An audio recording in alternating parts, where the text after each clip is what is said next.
Tubariki tunapoanza sherehe hii, anza nasi na umalize nasi. Tukirudi katika majumba yetu tuwaambie watoto wetu kwamba tumetoka kwa wenzenu. Oeni sasa, oleweni sasa, ondokeni hapa, kaleni vya kwenu. Mungu hawataki kutawaliwa, hasa watoto wa kike hawataki kutawaliwa.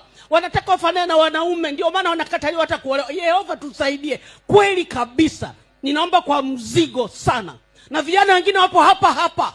Wanaingia kwa mzee Macha, wakirudi kwenye familia zetu hawataki kuolewa wala kuoa. Washindwe kwa jina la Yesu Kristo Mnazareti aliye hai. Huyu kijana tunamwandaa kisaikolojia. Ndio maana ameacha Iringa, ameacha Mbeya, mimi natoka Mbeya. Akaingia kwa Wachaga.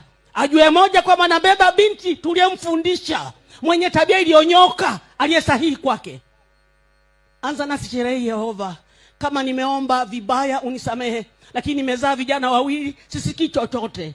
Wala waniambia habari yoyote. Ninashangaa kabisa. Wanaongea na mimi Kiingereza tu, na mimi Kiingereza najua. Ninachotaka waoe na kuolewa. Wote tuseme amina. Mungu awabariki.